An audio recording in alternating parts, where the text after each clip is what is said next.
of spaces left, and I'm going to close the open mic waiting list just a few minutes into the program because we are going to do 2 featured poets today. Then we're going to have 12 open mic readers, 1 poem each, 3 minutes or less. Please stick to that, folks, to be courteous to everyone. Thank you. I will put up the list that I have in just a moment. Type your name completely into the chat. Do not send me a personal message. Thank you. Thank you so much. And Mona, my apologies. I meant to put you next and it got lost in the shuffle. So you are back where you should be, then followed by Patricia.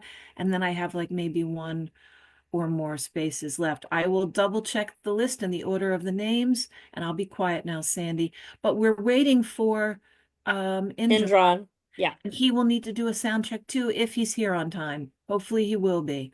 Yeah. Okay. If Very not, good. we'll hope all goes well. Okay, have a great reading, everyone, and I will just continue to put the directions in the chat and be quiet. Thank you so much. Thank you so much. Yeah, I'm just doing, a little bit of amplifying here, and I might do a program note about this reading at the end of the program today. You've been, again, welcome everybody. So glad you're all here today with us for our first reading of the month of February. I'll be honest, I'm glad January's over. I'm glad January's over. I don't know that February is going to be much better, but I don't know. I'm the eternal optimist, so we'll see. We'll see. We'll see how that goes. It's difficult, my friends. I'll talk a little bit about that when I get on with the official announcements, but I hope you're all everybody everyone around the world here with us in all the time zones that we're representing. I hope you're all doing well. And yeah, we're just about 4 minutes away from the beginning of our program today. It's our Poets Focus for Sunday, always the Poets Focus, and our Poets Focus is on I, as in the pronoun, I, as in the eye, the eyesight. Um, uh, Insight, eyesight. You all, after our amazing featured readers, Lynda V. Crawford's with us, and Indran Amirthanayagam should be coming in shortly. We'll be hearing from our featured readers from their latest collections.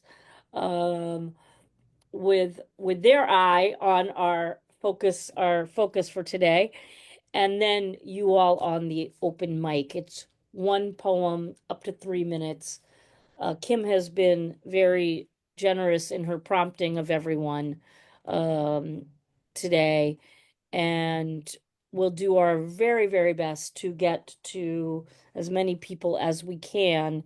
But usually, when we are in our Poets Focus, we're not necessarily always able to get to everybody that on the waiting list. So please, a good reminder for you on these Poets Focused days that if you're in early, if you come in at the quarter till when we start taking the names, good chance you'll be one of the first 12. But if you're coming in around this time, not such taking a little risk if you're hoping to be able to share with us. But of course, then there's always 2 weeks later for our wild card open mic. So always come back 2 weeks after. And of course, we look forward to hearing those poems. Well, we're just about 2 minutes from 2 minutes from the beginning of our program. And I'm just taking a quick peek at everybody who's in the room. There's a lot of people joining. It's a very dynamic situation as we get closer to the hour. So good to see everyone, see people from a lot of different time zones. We're really looking forward to hearing Lynda's work and Indran's work, of course, as well as a poem from those of you that we will be fortunate to hear from wherever you are joining us. around the globe today, or tonight for some of you. Uh, Indeed, tonight for some of you. So again, welcome and thank you very, very much. It is always, um, it's really my great, my great honor and privilege to be the host of this program and to, be in connection with all of you for something as necessary and for me unbelievably uplifting as your poetry. So yeah, so thank you so much. Well, we are literally now at the top of the hour, so I will there it is. Well, good afternoon, good evening, bienvenidos, one and all. You are joining us for Cultivating Voices live poetry. I'm your host, Sandy Yannone, and today it's the first Sunday of the month. That means it's our Poets Focus. And our focus for today is the combination of I and I, as in the pronoun I. We, with our Poets Focus, we always have two featured. Our new feature in this new year is we have two featured readers who help us prismatically look at our word or words for our Poets Focus, followed by those of you on the open mic.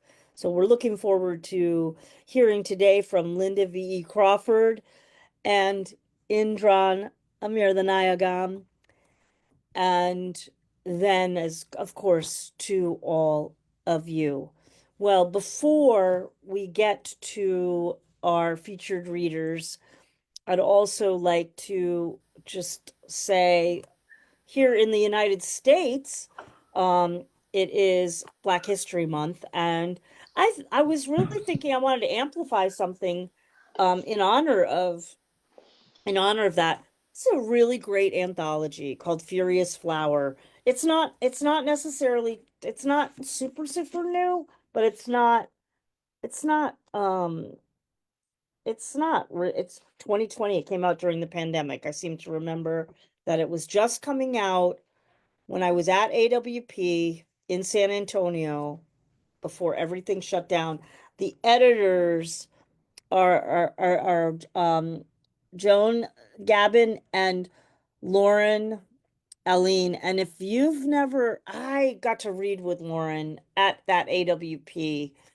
Uh, Neither of them have been on the program, but Lauren, Lauren, I've seen read, amazing, amazing poet. If you've never ever seen her read, so really want to just amplify. It's a really great anthology. If I have time, I'll put it in the chat for you all. Uh, so thank you for that. Well, it's our Poets Focus, our Eye on I, and I wanted to also say, I'm very, very aware from kind of my positionality of my constellation of identities and very, very difficult time to be here in the United States. And of course it ripples out. Everything that's going on here ripples out into the world. And I was thinking so much about this word I that, we talk a lot about bearing witness for each other and with each other historically and in the present. And I was just really struck by wanting to say that for me, poetry allows us to like help keep our eye on each other, be like really good lookouts with each other and be in care of each other and of good support. So that's what this program provides for me every week. I hope it provides that kind of sanctuary for all of you as well. And just a reminder that as poets, I think, we are the eyes and ears of the world that that has been what our calling is, whether we've recognized it or not. And I believe we also are doing that in support of each other. Well, before we get to Lynda, our first reader for today on our Poets Focus, I just want to remind you all that the chat is live. Please do show your love and support for our readers today. And of course, please do, if you have the resources, support their presses and the poets by purchasing their books, either for yourself or great gifts. I've been going to different bookstores here in the Northeast of the United States in particular these days. I was just at the Grolier Poetry Bookshop twice in the month of January. And sometimes when I find books maybe a little discounted from their full sticker price, I try to buy them knowing that I probably will gift them to somebody. So I hope that you will, if you already have our readers' collections, I hope you'll consider purchasing them and giving them as gifts. Well, it is always an unbelievable privilege and joy and honor and education to be in the presence of Lynda V.E. Crawford. And, I every single time you're with us, whether it's as a feature or on the open mic, I'm just I'm just so very, very grateful that the universe brought you to our program and that we have the unbelievable privilege to hear your poetry. And because it really does inform how I think about humanity in my life, in this lifetime that I'm privileged to be living. So a little more formally about Lynda V.E. Crawford. Lynda V.E. Crawford is a poet born and raised in Barbados, a Pushcart Prize nominee.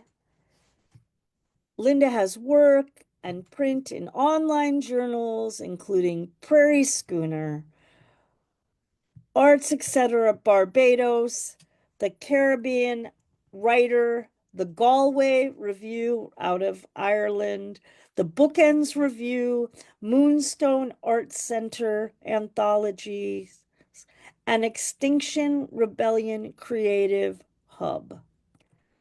The lilt of the Caribbean permeates her poems, and of course, if you've heard her read, you know exactly what that line refers to, and you are in for a treat if you haven't. Crawford earned a bachelor's degree from the University of Connecticut, here in Storrs, right down the road from where I am, and a United Nations graduate certificate and master's degree from Long Island University.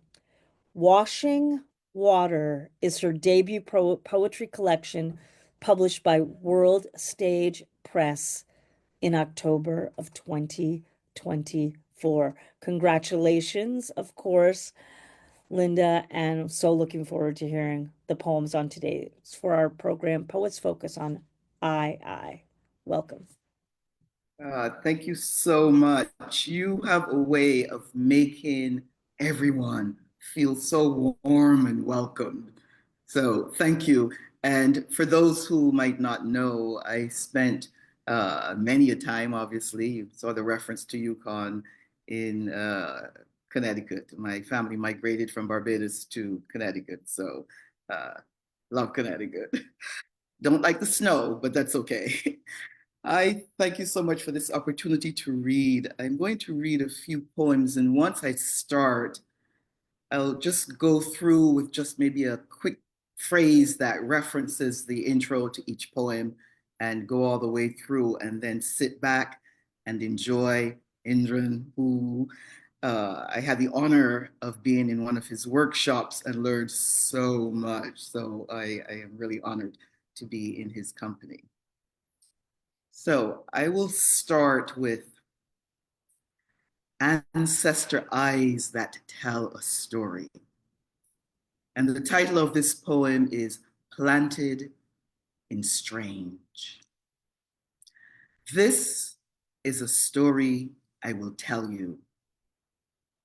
Come back tomorrow and I will tell it again. In the time before now, we pleaded to the oceans. Gnash your wave throats against our salty calves, where we stand planted and strange. We can't hear you, my ancestors. Your drums muffled in seawater, we dreamed, captured you in oil drums, muted the steel of our pan to soothe our children into lullaby, hold their breaths. This is the story I should tell you. We were human once, ancestral names known, fused with land and life. Then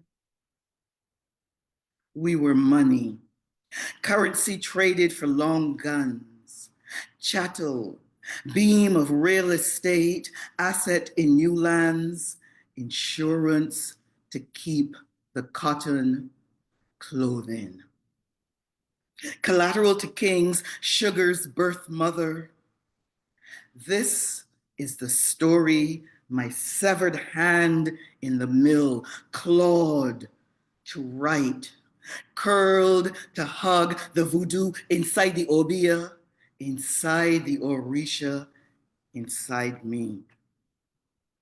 And until I laugh the dance, the story has not been told.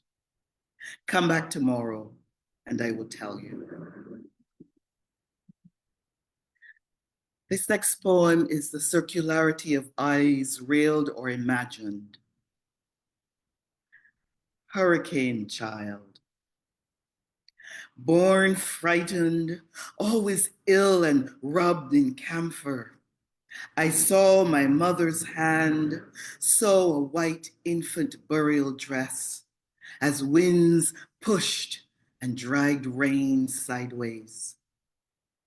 I sent my sister before me, saw her hum the patter too soon, disturb the womb and our mother's hitched breath, stop the family dinner song.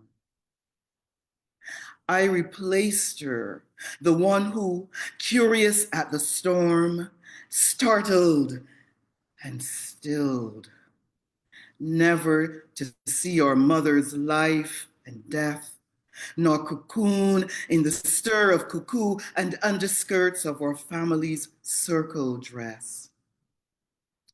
I lived, and in stories shared of hurricanes and names, long past Mama's death, I remember a wooden cradle darkened by unpainted years.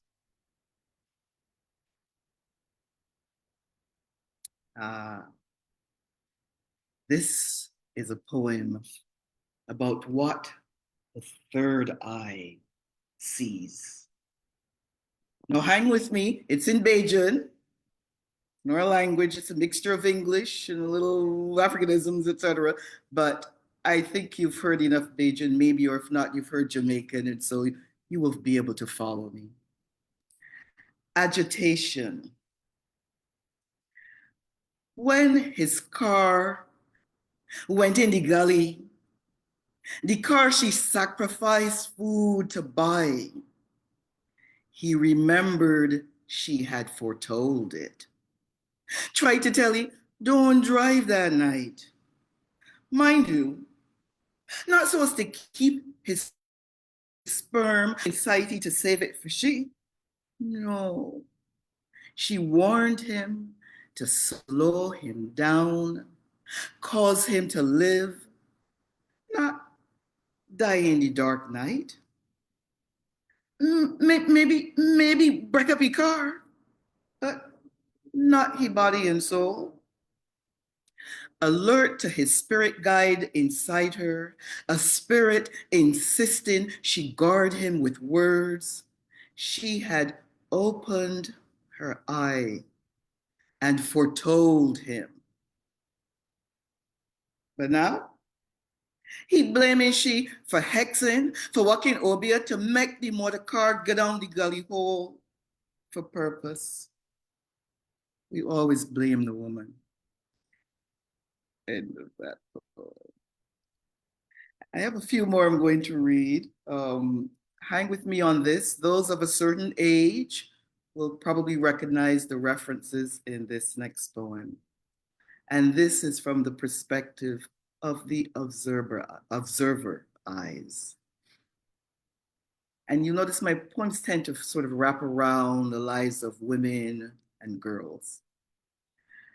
Dexterity.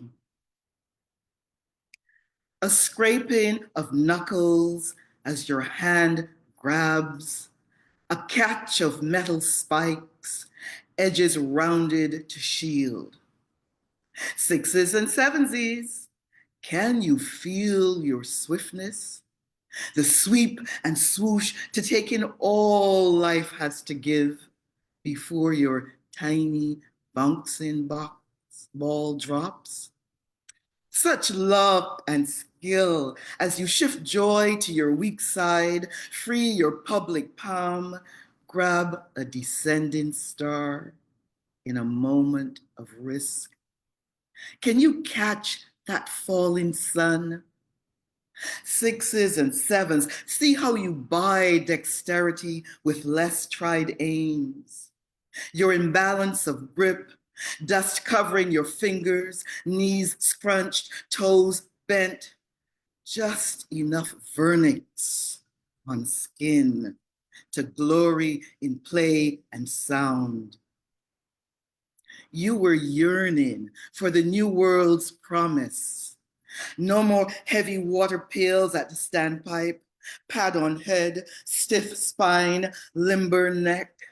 No miles to walk for loaves of bread, only your breath, fresh in power, luck in fist. Did you know a day was entering? Drawstring in bag and plastic, your jack's game tamed, frisk gone, your joy snatched. Old jacks in tin cans capture breadfruit and fish cakes, fat pork and period blood of puberty swooping in laughter and reveling in rub of prize against palm. Youth gripped in glee. But come eventide, a new nimble will settle in, find you scraping, always abrading, woman cutting, contriving, surviving. A couple more, and then we'll hear from Indran. I love this poem. I love reading it. It's about protective, loving eyes. And some of you have heard it before, but I'll read it again. A mother's eyes, when not in the back of her head, when not catching you at this or that, can see under your armpits, smell the sweat of your woman burgeoning, and slant into a smile that says, I remember too. A mother's eyes when not in the back of her head, when giving life lessons about this or that, can wink at your waistline, teach you how to clutch up your dress in a circle beat and dance call your great, great gods into kaiso. A mother's eyes, when opened wide in the back of her head, when protecting you from this or that, can blind an inclined man praying your way and pierce him with a Not my girl child. She too old for you. And wrap you in her hug-tight arm and say, I remember too. Okay. And I will close out my set with a sense of intermingled eyes that cross generations. So you'll need to follow me with this one because I'm weaving in and out of ancestors and the living and a little bit of Bajan worked into the poem. Love in the time of circular chants. Chant a psalm a day, chant a psalm a day, chant a psalm a day, yay. An undulating steel pulse hosanna. That's how a Chewa man, his ebony courting eyes, soft pressing vinyl onto record player, evoked a bell and bass reggae of rejoicing. A Chewa man with his budding locks and Bantu eyes, unwitting of church bells, Caribbean island steeples, bristle brooms sweeping the backyard, close to the donkey pen, gently past the pigeon coop where an old, great woman, strong, with garlic in her bosom, stood, flinging chants of get behind me, Satan, at bygone plantation overseers. That's how a Chewa man with the spin of a single record charmed a bursting young woman's dead grandmother into intervisiting, into whispering into her ear. Marry him. I want to be his in-law. End of poems. And may I quickly tell you, Sandy, before you speak, this last poem is a true story, but a little woven into it. I was married to a man from Malawi in Africa who passed away. What was intriguing is that he introduced me to the British reggae band, Steel Pulse, African Jamaican, and it's African man introduces a Caribbean woman to a Caribbean band she had never heard of. What was interesting is that song of theirs, Chant a Psalm. My grandmother, who was religious, would always speak in biblical terms and always talk about chant a psalm a day and get to the act, thou sluggard, etc., and get thee behind me, Satan. At one point, I finally wrote the story. Thank you so much for listening. I appreciate you. Thank you for adding the liner note to that, the liner notes to that poem. I love the liner notes as much as I love the poems. Always. I'm always like this. I write notes extensively for my own poems. So it's so great. And that, that's what's so amazing also about, being in this kind of community, folks. We get to hear both the poems, obviously the lyric and the music of Lynda's poetry is like unheralded, extraordinary. Every time I just feel like I am in a river of music and song and lyric through time, through time. The eye and eyes of time, which your set so beautifully spoke to today with the eyes of the ancestors and the eyes of us looking back to look forward. That's what our eyes require of us now, isn't it? Isn't it? Yes. Firmly believe that it meanders all of my poems. Yes. Thank you for commenting on that. Yes. Thank you for today's poetic journey, Lynda V. Crawford. The new collection, of course, my friends. You have it right there with you. Let's see, let's put the cover up. There it is. Washing Water. We'll have the link in the chat for you as well as tomorrow. Hope you can purchase it. Thank you again, my friend. I look forward to always the next time with your And thank you for holding space in Connecticut.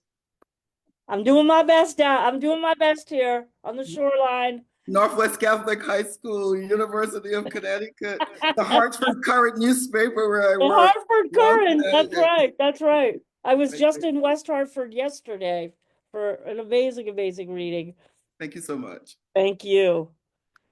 Well, our second featured reader today, it's our poet's focus on I, the pronoun, and I as in the eyes of the beholder, in the eyes of the beloved beholder, my friends. I love that title of your last poem too. Love in the time of circular chance. What a title. Oh my gosh. I meant to comment on that. I'm gonna think about that for a long time, maybe my whole life, and the next lifetime, and the ones that have preceded it. There you go. Well, our next reader on our Poets Focus, I. And reminder, folks, we'll have plenty of poetry coming up after our two features today. Our next feature is Indran Amirthanayagam. And of course, I met Indran before at the AWP, right before the pandemic, right before things started to shut down. Well, we were in the pandemic. We just didn't know we were fully in it at that point. In San Antonio, Texas. And then Cultivating Voices started. That was in March of 2020. We're coming up on our 5th anniversary. And Indran came on the program a number of times. His new book at that time was The Migrant States, was just about to come out. I believe you were one of the first people ever on what would become our new book showcase. You were one of the first featured readers in what now we call our new book showcase, and has been on the program a number of times in a number of our formats. And of course, he's a person I had already had the pleasure of meeting in person, but I was recently able to see him again in person. The time frames are getting shorter between the times we get to see each other, which is delightful. Kim and Karen's here today. Karen Poppy's here today. I'm not sure anybody else that was in that reading with us. We read together in Virginia, and I just saw Indran read in Cambridge at the very, very famous Grolier Poetry Bookshop, one of only 2 poetry bookshops in the country devoted exclusively to poetry. So it's always a pleasure to have Indran with us. And, he's not only a poet, but amazing literary citizen, literally an ambassador of poetry, translator, everything. And it always has a project, always has something coming out. It's really extraordinary how you lean into the life of letters and poetry and politics and humanity. Well, Indran Amirthanayagam writes and translates in English, Spanish, French, Portuguese, and Haitian Creole. He has published 25 poetry books, including his newest, Seer. My friends. The Runner's Almanac, Power Nanpo, A Poet of the Port, The Migrant States, The Elephants Beckoning, winner of the 1994 Patterson Poetry Prize, are just a few of his books. In music, he recorded Rankon Out, and he publishes at Beltway Editions and edits the Beltway Poetry Quarterly. Writes at his own blog spot and pens a weekly poem for Haiti and El Acento. Indran also hosts the Poetry Channel on YouTube and has received fellowships from the Foundation for the Contemporary Arts, the New York Foundation for the Arts, the U.S. Mexico Fund for Culture, and the MacDowell Colony. He served as the 2022 IFLAC World Poet. And after the featured readers today, we'll have our open mic. So please join us in welcoming, again, a true friend to Cultivating Voices, member of Cultivating Voices since the beginning, and really friend to poets from around the world. Thank you so much, Indran. Thank you so much, Sandy. Kim, what a pleasure to be back and in this space. And thank you, Lynda, for treating my ears to Bajan music, word music. Wonderful. You know, I will dare and say it, get thee behind Donald Trump. Get thee behind me and stay there and disappear, because you are not in this space. And your words will turn against you. I'm confident of that because I still believe that hope and history rhyme. The Seer, Seared Eye was the original title of the book. So the eye was seared, was burnt. And that's that COVID eye, you know, that brought death and sowed death and destruction throughout the human and the planetary families. But you know, somehow I think through the editing process of this book, working with Jiwon Choi and Dick Lowry at Tanging Loose, came up with seer, one word. Now, do I dare to be a seer? Do I dare to be a seer? Does the eye see and can therefore become a seer? This book has an elegy for those who have gone, including my mother who passed away a year ago. And it's also, I keep writing when I sign the book for what's to come, you know, that I always do still believe rousingly in the affirming flame. So what was I seeing in this book? Well, here's a poem called In the Eye. The pandemic is an extreme weather event. Its eye hangs indefinitely over our lands, cultures, economies of scale. It offers no alternative but to huddle in cul-de-sacs, bomb shelters, behind hard lines, and grin, if we can, sheltering in place, exhibiting the contradictory state of burning patience. Meanwhile, governments have masks, gloves, and ventilators, but not enough. Flagship factories commissioned to fill the need, to run 24/7 as we stay put 24/7, except to find food and medicine, to exercise, watch laptops, speak, write, share our dreams, fears, memories, as we recall those outside in flimsy tents, walking streets without a manger open. Shall we open our doors, donate to NGOs, write to our representatives to assuage any guilt? And for those striding to emergency rooms in white coats, soldiers in uniform on front lines fighting for us at home, we light candles, pray that they will return alive. As I read these poems, we are aware that the website of USAID went dark the other evening. We are aware that there is fear and anxiety about when these aid programs that we administer around the world will come back. So keep the faith and keep writing to your Congress people and your whoever can make a difference in terms of getting some of this evil turned around.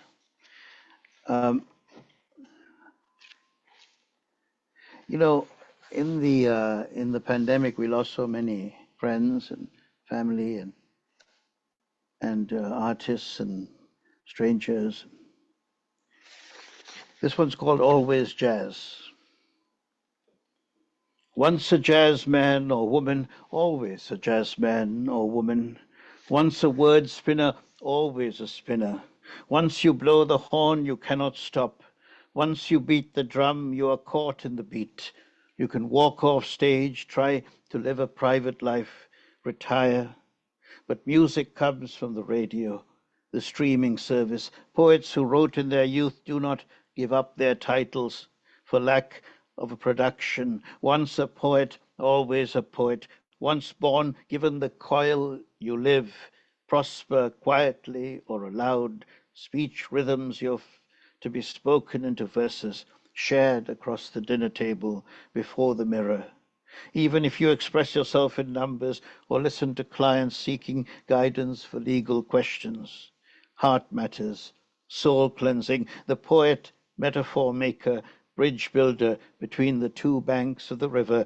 This is your task, your contract. So I ask you today, what is our task? What is our contract right now? The social contract, remember the social contract. I wrote some poems during this book in Trinidad on a trip to San Fernando, Trinidad, just at the beginning of this pandemic. I didn't know it was a pandemic then. I know none of us did, but the white coats started to being put and the helmets at the airport as it was coming back. My own version of Bajan, this time Pidgin and Trinidad, sharing roti.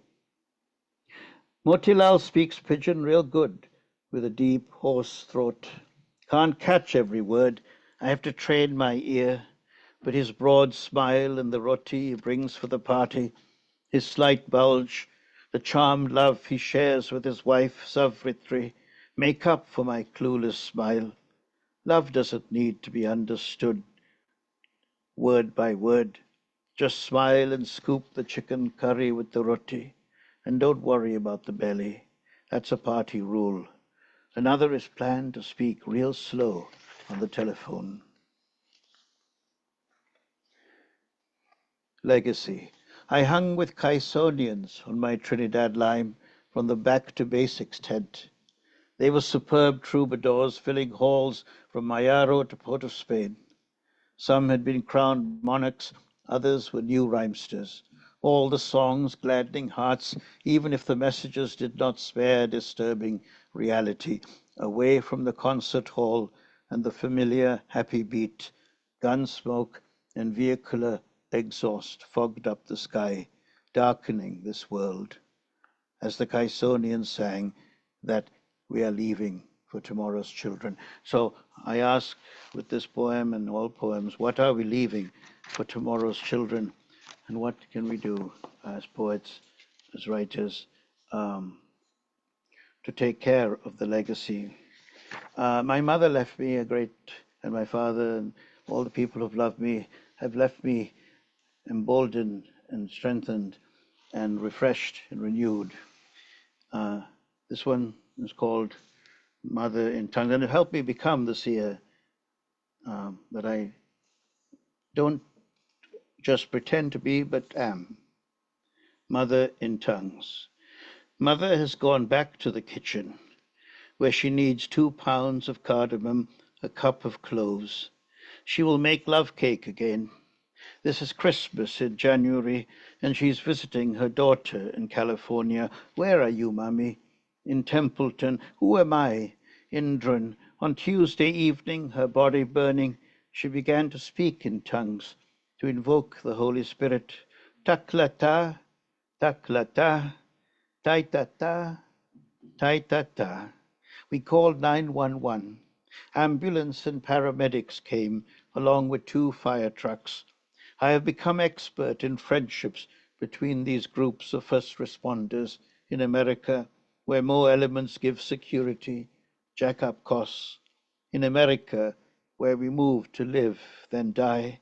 America, taklata, taklata, taitata, taitata. Bleeding. Do you realize that for every hour and day you do not reply, I turn to the screen and write and write? You complain I've gone mad composing 4, 5, a half dozen poems after dawn breaks and the light reveals. But what tower are you building in the desert, away from the prying eyes of everybody, except those of God, who wanders about with his measuring tape, assessing your progress against that last attempt which unleashed all the languages? Your silence is not golden. I am at a loss, thinking without recourse of my mother, who is brushing her tongue until it bleeds, although at least she listens to my scream. Exercise, read, engage your mind. You and I, mother, will beat this amnesia. This is our special gift, to stop the decline, to write, even if nobody replies. I think that one doesn't write a thesis writing a book of poems. One writes a poem and then another poem, and eventually one finds some order in all of them, or one hopes to. Let me, I'm not sure how much time I have. This is part political speech, part poetry reading for me, but that's all right. The very last poem in the book, in Seer, this one, which has a cover by my son, Anand, who has done also the covers of various other books. And my daughter Lola did the cover of the penultimate book, The Runner's Almanac. So very grateful for these images. Blues Quarantine. Why drink scotch with my screen this quarantine? Why wear a sarong from morning to evening? Why let my beard sprout white stubble like bushes sprinkled with first snow?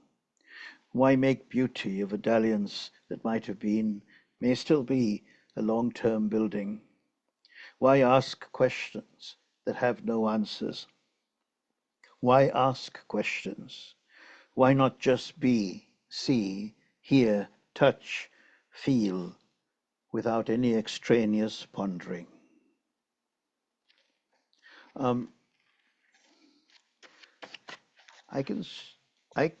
Would anybody like, perhaps, Sandy, shall I read one or two more, or I think this is a good moment to stop, but I'm happy to read more. I just lost track of time. Thank you. I think you're good. If that feels like a very good place for you to close, I feel it's a great place to close also. We're good. Thank you. Thank you so, so much. I want, Indran, Amirthanayagam, everyone. I mean, we couldn't have chosen 2 better poets whose books represent this idea of the I and the I than their books. And Seer, I've had the pleasure to hear you read from this book now twice in person, and the poems just get deeper each time I hear them, which I love repetition. So, some people are like, "Oh, I'm sorry, I'm reading another, I'm sorry you've heard this again." And I'm like, no, no.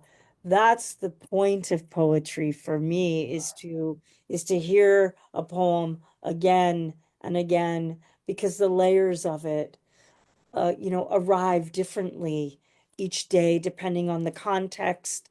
And unfortunately now the contexts are getting more complex. Frankly, in my world, they feel more dangerous. Um, the times feel so fraught on a daily basis, and these poems are really speaking to the necessity of us paying deep, deep attention to ourselves, to others, to this, to our world, our shared world, as Don Krieger has written about, our shared humanity. So I thank you so much, Indran, for bringing poems that really do answer and question what, as you said, what can we do to take care of the legacy? We must continue to have eyes wide open, and our voices carry far and wide. We must keep writing, friends. We must keep writing. So thank you both to Indran and for Lynda V. Crawford for being such amazing and amazing examples and ambassadors of this idea of the eye as witness and as so many other aspects of seeing, and the necessity to bear witness and speak and share and encourage humanity to flourish, not the shadow of humanity. Thank you. Well, folks, we are going to move now to your voices on the open mic portion of the reading. And we've beautifully got just about 45 minutes. And I think that should do us very well to certainly get through our first 12 and hopefully to our waiting list. Kim's been populating the chat with the readers for today. I'll do my best to limit my commentary. You know how excited I get by each of you sharing a poem, but I'll do my best to just kind of introduce you and have you read without too much in between. And our first reader today, I'm always so happy when you're in the room with us, is Yeva Johnson. Welcome. Thank you. Thank you, Sandy. I'm so thrilled today because I have an I poem. So I will just say it is a persona poem, and it probably is really for anyone who is dealing with a chronic illness. The right eye says no. Why is it that only the patient listens to me? Maybe it's because whenever I have a tantrum, she's the only one who feels the pain, like a punch in her uvea.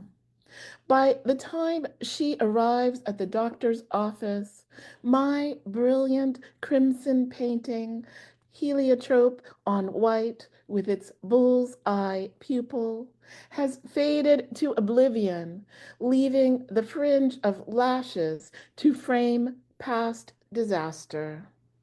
Only the patient has stared in awe at my scleral flare. The super specialist in training who masters only the front of the eye can't hear the patient's tale, relies only on the word of one instrument or another. When she hears him say, "It looks good, you can cut the drops back to once a day," her epiretinal membrane quakes because she knows if I don't calm down, the left lazy low vision eye will also jump into the game. Even if I appear to be on the mend, only she knows that I'm waving my one-celled flag as warning, because it is never up to patient nor doctor when this episode ends. We've been at this so long, battle after battle. First, I claim the iris. Then she floods me with steroids, cooling my fires to protect our macula, that fountain of sight. We've fought back and forth so much, a waterfall reaction threatens to make her go blind. a frozen snowstorm trapped behind the cornea. I say to her doc, beware of prednisone tapers too steep. My inflammation stew bubble until I close my lids and say, sorry, okay, did I freeze up? I don't know. I can't hear. There you go. There was something happened with the recording. So how about you go back to just like the last stanza? I don't know what it looks, because I really want people to hear The the last the bit. ending, yeah, the ending of the poem. Okay, I'll start with, we've fought back and forth so much. A waterfall reaction threatens to make me go blind. A frozen snowstorm trapped behind the cornea. I say to her, doc, beware of prednisone tapers too steep.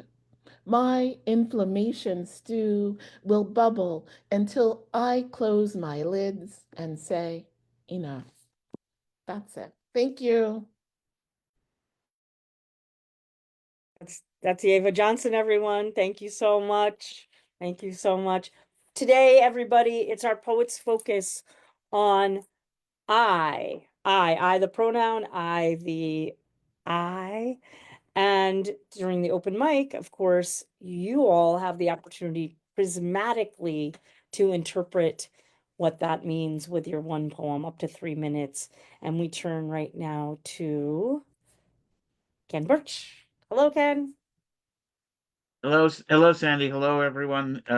Good to be here. Uh, it's a we are all here, and I'll just that in and of itself is always a sign of hope. I guess this is an attempt at an I poem and kind of a hope poem. I'll preface it with like the most optimistic words the word human race ever heard by a person who had no reason to feel optimistic, which was Anne Frank when she said, "I keep my ideals because in spite of everything, I still believe that people are really good at heart." And this is kind of a poem for the future, for the hope and multiple meanings of the word eyes. Sets of eyes. It's one of the haiku form, senru form sequence things I've been doing. With two sets of eyes, we see two sets of corneas, two retinas, pupils, irises, optic nerves, yes, differently aimed towards what is right now, right here, towards what could yet be, at some just past seeing point, morning, sweet, at last. Morning, sweet, at last, where the days of fear, this now, are at last erased, gray painted time of purge, mural hidden then, the day's blacklist shredded down, papier mache pulped for children's hands to shape with care, with the time that's theirs, not ours, not the monsters, theirs. What's seen yet not yet, what's seen yet not yet, by them and us, yet not us. Yes, that still is hope. Thank you. I love that the poem ends on hope. I love how your poems wind and wind up and where we wound up today. That's Ken Burch, everyone. Thank you so much. Thank you all. Next, we go from the West Coast to one of my favorite cities in the country, Pittsburgh. And Giuio Magrini, hello. Thanks, Sandy. I want to thank Lynda and Indran for sharing their brilliant work with me through this beautiful venue, Cultivating Voices. Now, I was compelled to choose this poem after I heard Sandy, who's a great influence on me. She had words before the program began. So I thought, well, I've got to read this. This is called What We Can Do. There is nothing we can do. To the overlords praying over us, nothing we can do to the governments that suffocate us. Nothing, nothing, and more nothing to be done. Our friends sabotage us. We return to our families, failing to soothe us in our pain. They shower combustibles of assurance, deluge in open sores, explosions, burning, cruelty, and it becomes worse than nothing. Unconsumed, fiery apathy. Fiends lurk in every direction. They blind us, and I believe I hear them scream. They bludgeon and prod us and try to devour our remains in a blood-red wave of engorgement. They are more than hungry. They are malnourished. Hollow fangs hidden behind their lips. We are beaten at their festivals. They are purified by our screams. There is no need for air or future because there is nothing and nothing to be done about it. Our destruction in screams and lamentation coexists with their sweetest contentment, the defamation of our existence, shaping their paramount joy until we are eventually slaughtered. There is nothing we can do in the remaining void that is the distillate evil nothing, not even the smacking of corrupt lips heard quietly in the background. There is something we can do to march forward, smile at the human hearts beating hopefully and in syncopation on the streets and subways, tables and beds, and we touch the hands of the curious, depraved, lonely, and weeping.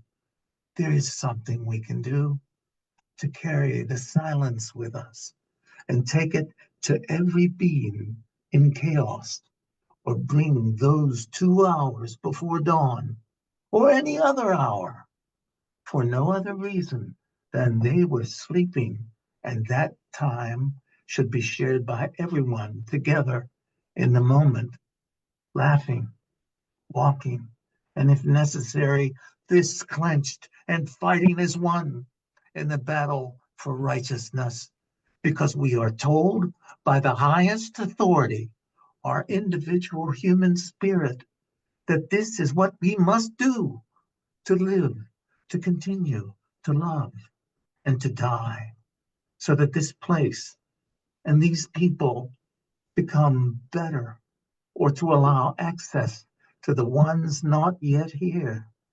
There is something we can do. There is something we must do.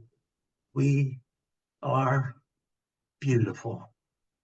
We are the consummate dawn and dusk, and the life in between, the emergence of mud to the gods and back in the cycle and the circle of creation. And we are the things that must do what must be done to continue to grow, to love, and to share the inner grace and everything else.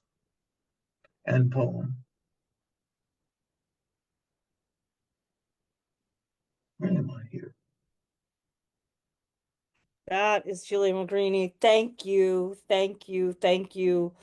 If I had a small, if I had a small role in inspiring you to share that poem today, so be it.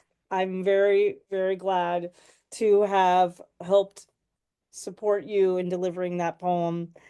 Thank And you. it also, of course, brought up that line of Auden's, poetry makes nothing happen. And I have been sitting here for almost 5 years with different constellations of all of you, many, many weeks of those 5 years. And I have watched week after week how poetry makes things happen. It keeps bringing us together, and that is no small thing. How So, does, how does it feel to be the focus of everyone's muse?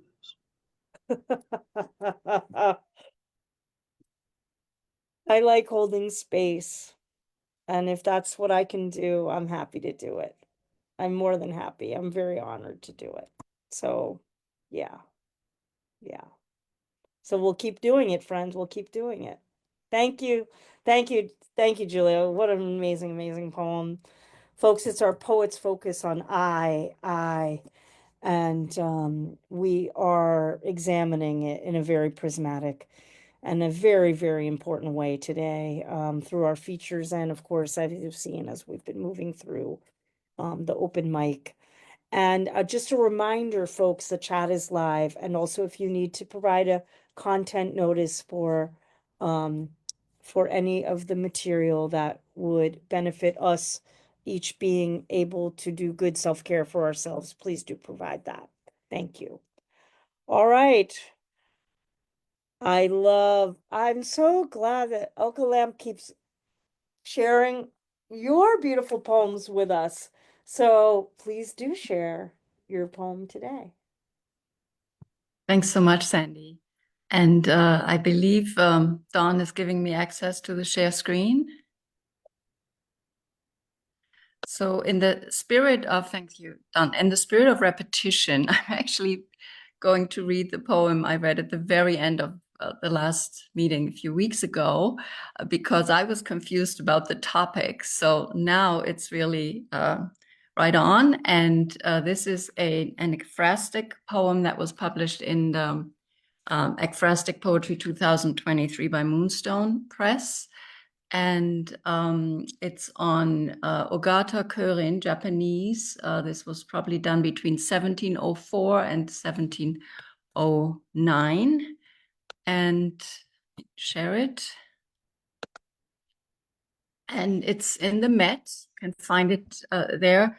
And it's called Rough Waves. And maybe it resonates in other ways as well, in addition to the I and the I. Contemplation on rough waves. Remember, the I is not the I. Only the speaker envisioned through the eye of the one who moves the brush. My waves out of view, currently 300 years later, but they are with a fraction of myself online. Funny, this word. Why not on the line, like my grandmother's laundry line behind the rock garden, out of sight from visitors, where I witnessed wild waves of laundry dancing in late afternoon winds. Yes, the waves came through me with 2 brushes in one hand, believed I had it in me, this gift of spontaneity with precision, beauty like ephemera with no hope for replication. Right brain guiding left eye through to left hand stroke. Left brain guiding right hand, implying right eye woke. Which hand was holding the 2 brushes? I will not reveal. The colors earthen, murky, sense of doom, waves like dragon claws. Somebody wrote, I do not care. It's the inner movement pulsing through the arm, the hand, both brushes. My left eye, my right eye joining with surprise, oogling what swept through from my inner eyes.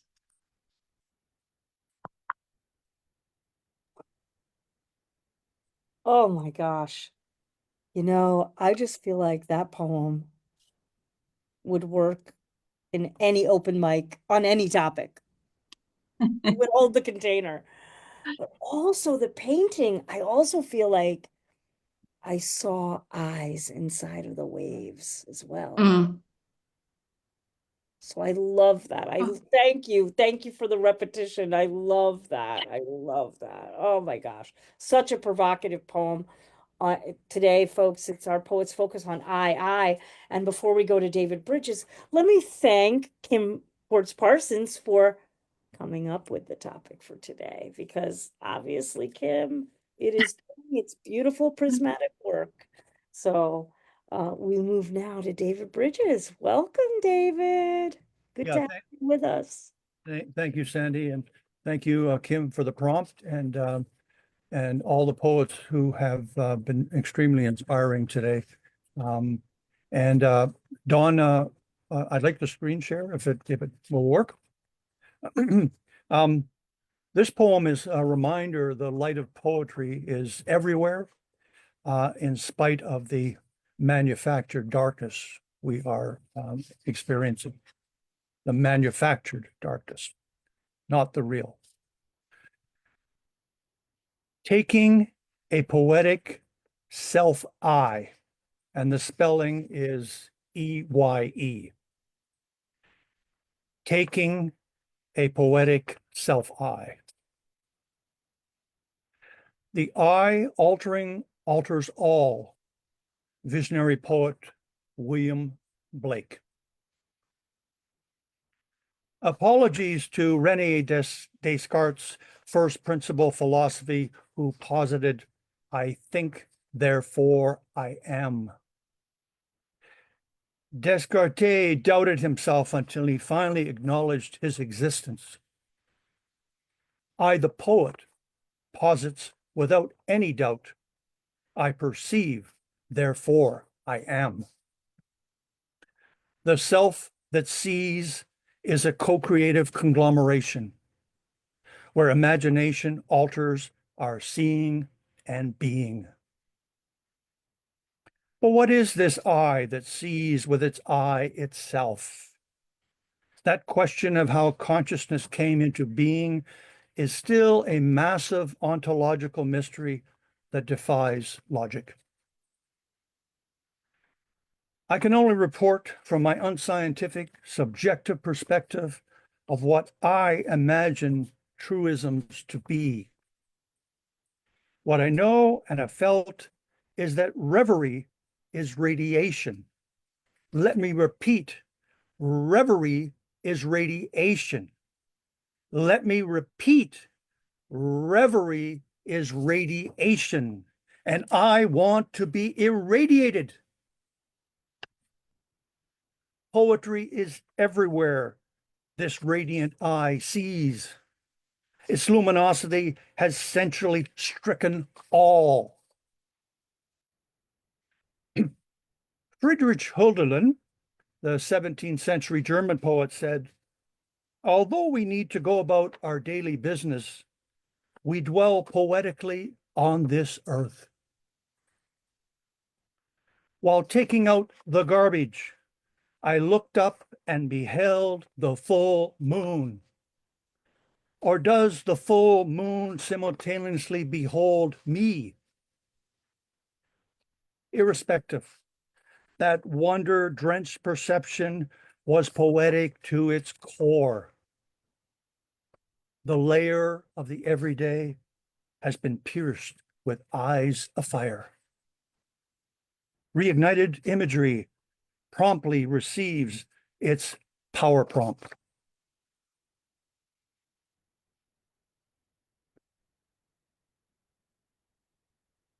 It's an amazing, amazing poem. I'm not finished. Sorry, Oh, Sam. go ahead.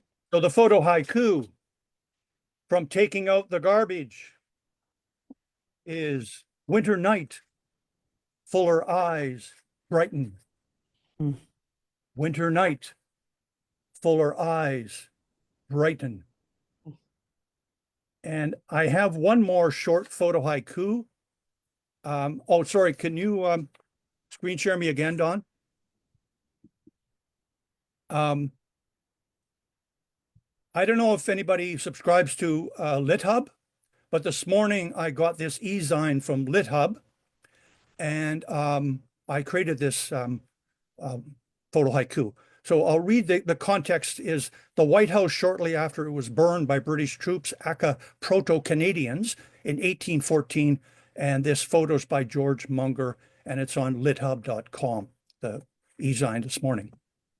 White House, war of tariffs, In this unfair once-eye-to-eye partnership, I know America economically will get burnt. White House, war of tariffs. In this unfair once-eye-to-eye partnership, I know America economically will get burnt.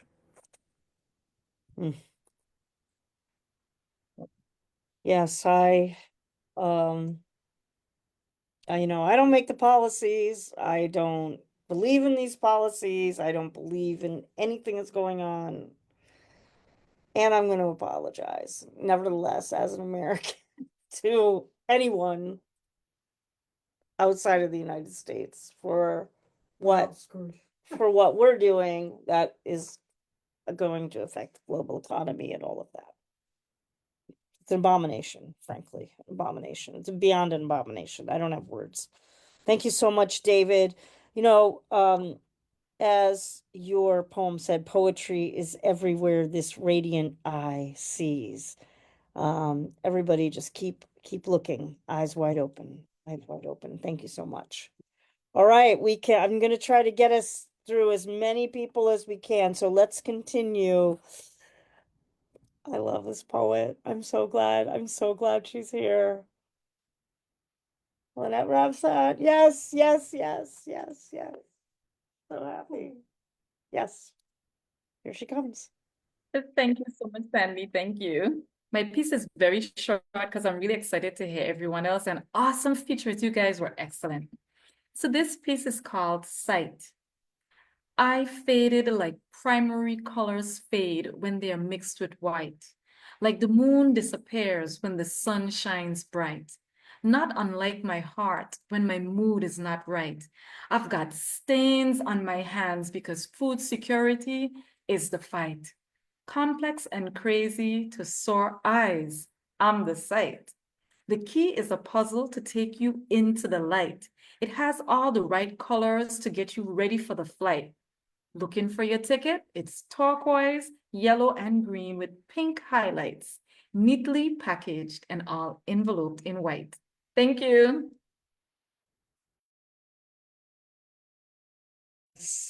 Yes, yes, yes, yes, yes. I believe in that poem. I believe in every word of that poem. Thank you so much. Thank you so much. Oh my gosh. Oh, beautiful. I look forward to next time. Always, always, always. All right, we go over now. Oh, probably Yorkshire, right? Patrick Lodge, I believe. That might be where you're joining us from today. You're right, it's Yorkshire. There you go, Yorkshire, yeah. Deep and dark. Okay, I think this poem is on the theme, which is something I don't sometimes manage, but I think this one is. It's called The View from the Hotel Il Nido, which is Italian for the nest. And the hotel was right high up above Sorrento and the Amalfi Coast. And I stayed there and came out onto the balcony. It was a beautiful view to Naples, and I just couldn't photograph it. I just could not photograph it. And I couldn't understand why. And then I realized it's because my mother had died, and I would regularly, she didn't travel much. And so if I did, I'd take photographs and we'd chat about them. So I really had nobody to share the image with, to see the view with. Anyway, the poem's called The View from the Hotel Il Nido. Looking from the Hotel Il Nido, the bay flattens into a double-bladed axe astride my sight line to Naples. Twin edges honed bright, splendid in the break of wave against distant beach. Each morning the city emerges from the mist, a grisaille, bleached, monotonous. It is a model city, faking perspective and depth, cheating the taking and holding of a view. Later in the sun's sparkle, an impressionist landscape. It offers slabs of colour and shadow, stacked and angled defiantly against each other. A new city appears for the day, teases, obscure and unknowable, before returning to the darkness, spreading up the mountain. And out of this art history, my mother's face suggests, an unstable emulsion, shimmering oil on the water. Now dead, she comes to me in the makings of a face believers might con from cloud pattern to be comforted. At home, I display photographs of her in rictus poses, suspicious, only the record of a moment in a landscape room. She is held stiff, as if a lapse in concentration might discover her. The picture and the person immiscible. Each morning from the balcony, I have raised the camera and sought focus. I cannot fix these images. Thanks, Andy. Thanks to everybody. Great night again. Thank you. Thank you so much. That is Patrick Lodge, and I love the idea of bringing the view into view for this, the idea of viewing. And it felt very, also made me think a little bit of Marcel Proust and Remembrance of Things Past as well. Like, you know, that something visual. Well, of course, we have the Madeleine, but yeah, I won't go on and on about that. Thank you. I love the prismatic that you added, that, you know, that next lens to the prism. Thank you. Thank you. Beautiful, beautiful poem. Well, we go next to Deanna Dark. Deanna Dark, I'm so happy to see you. I hope you're doing well. I hope you're doing well. And I hope to see you the next time I'm on the West Coast. Well, funny enough, I actually have, this poem is about a transition. I worked at Long Beach for a little bit, but I just got a job at University of Illinois, Urbana-Champaign. All right. Well, now I'll have to come to the Midwest. There you go. You're very welcome. But in that transition, I had to work for from April to December driving for Lyft in the city of Los Angeles. And so this poem kind of captures the contradictions of Los Angeles, like snapshots from a drive through the city. So here is, oh, and the title itself kind of is a nod to Incident by County Cullen. So while driving through Los Angeles, the shadows of Beverly Hills stretch through the setting smog. A famous actor walks hurriedly, eyes down, face half hidden, not wanting to be recognized. The girls on Figueroa and the Johns on Monday morn, motel pickups, motel drop-offs, not wanting to be recognized. Two men hold their dogs too close. A fist rises and falls onto a pit bull with the Rottweiler puppy in his jaws. A dad rides a bike, his son on the handlebars. A breeze, a laugh, a memory made. The same street at midnight. A stray lingers in my headlights, eyes full of ghosts. I cannot take him home. Is he still a good boy? A man races, pants loose at his hips, chased by a clerk with a broom over some stolen drinks lobbed back in defense. The clerk is faster. Another man is tackled for taking a bike that is not his, but even more are successful. I will not tell when I see them. From a 10th on 4th and Central, a woman steps into the rising sun, young, unbroken, still beautiful. It's time to begin again. In the bushes near the line on Exposition Street, I see a man pulling up his pants. The world, an oyster. The city, a toilet. I too have used the city. A blackened car sits in an island of unmelting snow, as if transplanted from the barren north. Detritus from the extinguisher that put out the metal blaze. I saw one on the highway, flames licking the island as traffic backed up from people gaping. Fire trucks on the way, and an ambulance, though who could have survived? Through my window, the city does not blur. It fractures into vignettes, life repeating in different tempos. It was a late night, but I'm here. I'm home. Thank you. Wow, thank you so much for that eyescape of the city of Los Angeles. It, of course, is very all the more poignant given what has been ravaging there in this past month. Thank you so much. And I wish you very well with the transition. And I look forward to next time. All right, folks, I'm pretty sure we're just going to have enough time to get through our first 12. Sorry about that, but let's go now to Rick Boucher. Rich Boucher, great to have you with us from, I believe, yeah, well, I'm not gonna, I try to guess, but I always think of you as in New Mexico, but that's because I met you on things in New Mexico, but I think you're elsewhere. Welcome. Actually, you did. Thank you very much, Sandy. And you did. You were correct. You have reached me here from the country of New Mexico, and I call it its own country. And It's a good country, I have to say, having been there. It's a good country. It's an independent nation, separate from the rest of the United States. This poem, I think, is on theme. I actually composed this on the 10th of January. Just so happens to collide with the theme. It is called Now Boarding at Gate A12. I keep my eyes peeled, watch for shapes on the horizon. I take out my earbuds, put my head to the ground, and hope the truth will grow up in me. I crouch low and grip the silver smooth rail with my hand. Let me see if I can tell when the train is close. There is a day I am thinking about. A blue moon occurrence at the airport of recent memory. It could have been a man running to catch up with a woman who lost her wallet because he found it, because it was right to be kind. It could have been one stranger comforting another upon learning their reason for the flight.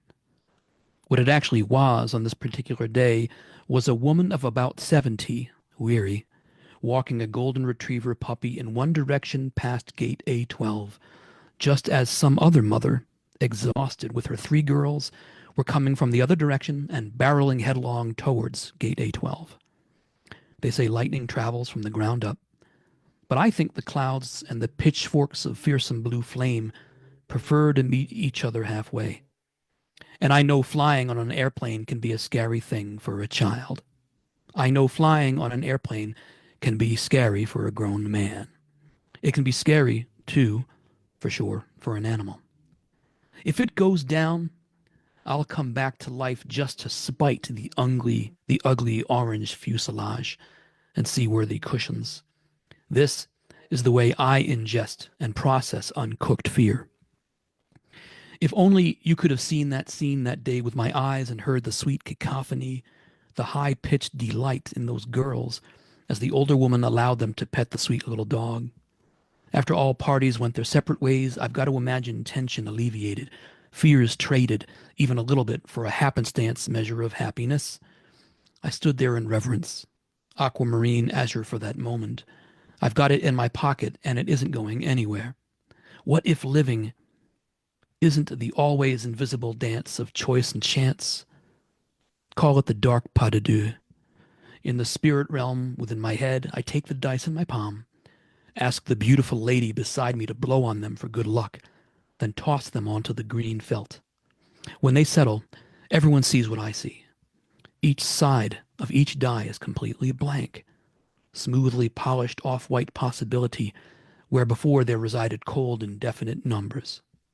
And because no total could be counted from a pair of empty dice, that meant we all won, and everyone around the table hugged with mirthful tears to realize at last how easy it would be for all of us to win. And still I keep my eyes peeled, watch for shapes on the horizon. I take out my earbuds, put my head to the ground, and hope the truth will grow up into me. I crouch low and grip the silver smooth rail with my hand. Let me see if I can tell when the train is close. Thanks. Thank you. Oh my gosh. I love your poems and I love your voice. Oh my gosh. Rich Boucher, everyone. Thank you so much. So great. All right, we're going to go now to New York and Mona Zamfirescu. Hi, Mona. Good to have you with us today. Thank you, Sandy. Thank you, everyone. I want to read a poem I wrote after a short visit to London, where I had the privilege of touring the Globe Theatre. This is the highlight of my visit, I must say. I wrote this poem sort of with that stage in mind. I kept seeing the trapdoors for the heaven and hell and everything. So this is a persona poem. I must say also, otherwise I wouldn't have the courage to read it. It's called Sonnet for the End of Times. What use in times of trouble, times of strife, when mountains shake and crumble in the sea, when city fires rage, when oceans rise? What use the cry the way it used to be? The mighty righteous anger wind still blows, and castles built of sand rise in the air. What were once brothers now have turned to foes. What use accuse, and the lament unfair? What should they do, alas, but stop the folly of winning over this and that, and pine how all is broken in this world and holy? The truth of sorrow always beyond time. Such were his words, though many disagree. Pity the world, what fools these mortals be.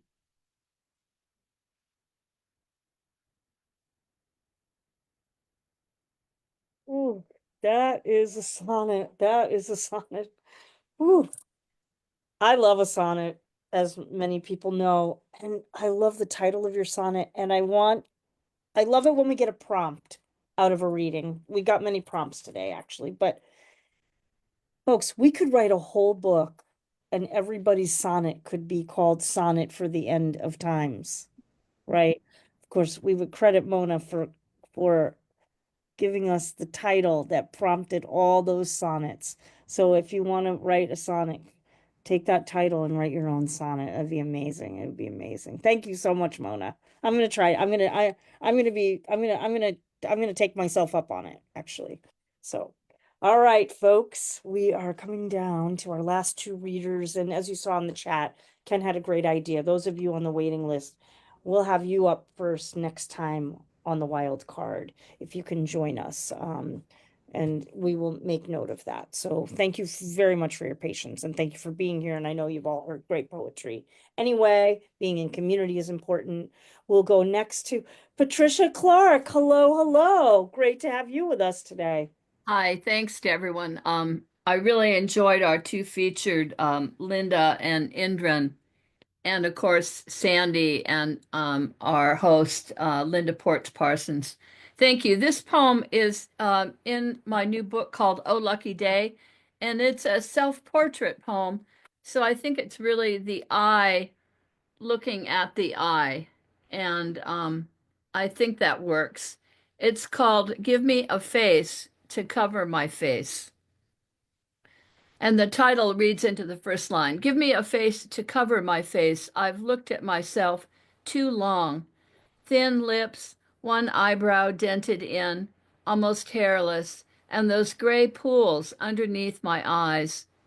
I could tell you the history of the lines around my mouth, the estuaries at corners of my eyes.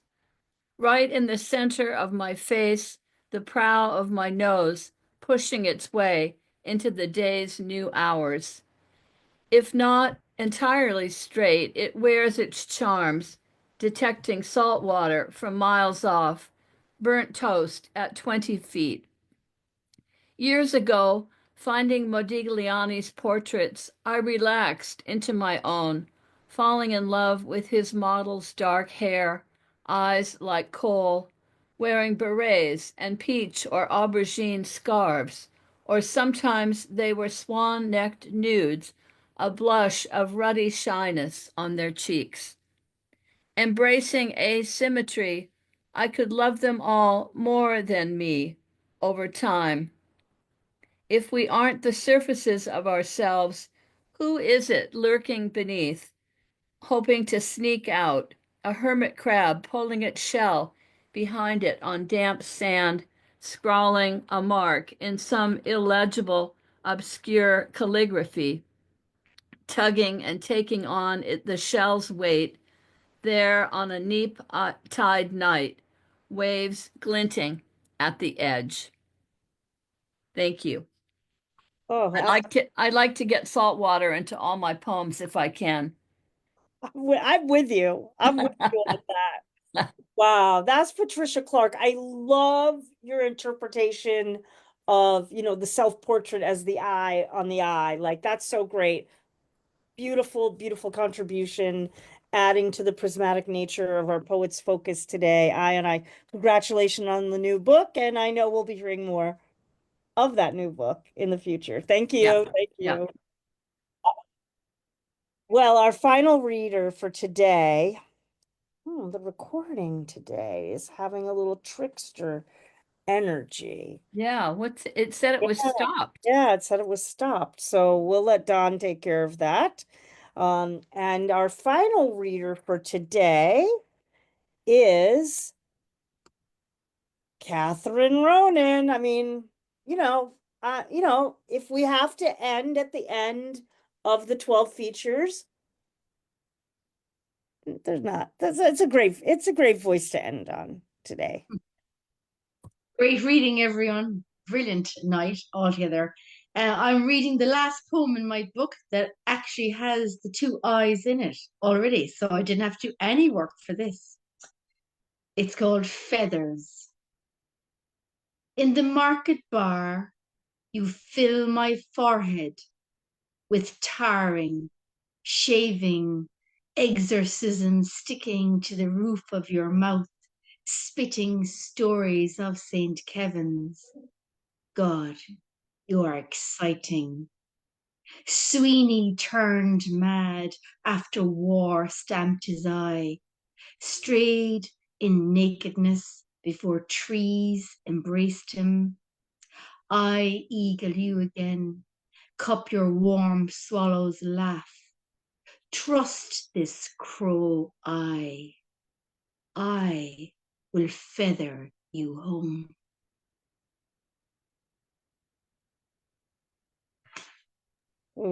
Beautiful, beautiful.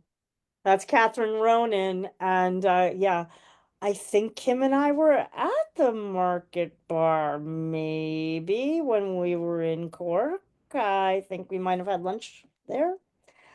Thank you. The final poem from Elemental Skin. Love the collection. Well, folks, I thank you for spending your afternoon, your evening with us today on our Poets Focus here on Cultivating Voices Live Poetry of I. And we began, of course, the hour with our two just tremendously prismatic features, all on their own, Lynda V.E. Crawford and Indran Amirthanayagam. And all of you on the open mic. I don't want to draw out my closing too much, so I'm not going to read all of your names as I'm accustomed to doing. But how about we do unmute and show our appreciation for all the poets who read today, and of course, we will get those of you who weren't able to read on the wild card open mic in 2 weeks. Well done. Thank Thank you to the Very, features and very everybody. Bravo, Thank you. bravo. Bravo. And again, thanks for You listening all. too. Wonderful as always. Ah. So Thank you, Kim and Sandy and everyone. It's wonderful. Thank Lynda. you. Thank you. Yeah, we are so fortunate of how this community has continued to hold together in these 5 years. We have been through a lot of things together. We have seen a lot. We have seen and experienced a lot. And poetry will no doubt continue to bring us together, will continue to lift us, will continue to speak its truth. Folks, as I always say every single week, I say take good care of yourself, take exceptional care of your beloveds, and of course, keep writing your remarkable, necessary, much needed poems. We see that I know we will need them every single week going forward. So please, please do keep writing and keep bringing your poems, not only to this venue here, Cultivating Voices Live Poetry, but to other venues around the globe. We really, really need to be speaking out and deeply listening to each other. And of course, next week, you'll be able to deeply listen to us. It'll be our second Sunday, which is our new books showcase. Kim, I forgot to write down, and I don't want to mess up and misquote who's going to be on. So I'll happily read it for you. I've posted there it in you the go. chat. Oh, you Please did. join us next Sunday, February 9th, featuring Carla Cherry, woo, Dee Allen, woo, Dorcia Smith Silva, woo, and our own Mary Oishi, woo. Yes, and I believe that they'll be joining us. Dorcia Smith Silva, I believe, will be joining us from Puerto Rico, I believe is where she's joining us from. And Mary, of course, is in New Mexico. Dee Allen is on the West Coast. Carla Cherry on the East Coast. Going to be a great, great reading. Same time, as we used to say, same bat channel, Batman and Robin. So I look forward to seeing all of you next week. Help us get the word out. And maybe I'll see you at an online reading during the week as well. Thank you all for being here today. What an amazing audience we had and what amazing readings we had. And of course, thank you always to Kim Ports Parsons and Don Krieger for all the support of the program. And we'll see you next time. Be well, everyone. Be well. Thank you. Thank you. Thank you. Oh, phenomenal. Phenomenal. Thank you. Yeah, Mm. great. Thank you, Indran. Thank you, Thank you. Linda. Thank Thank Fantastic. you. you.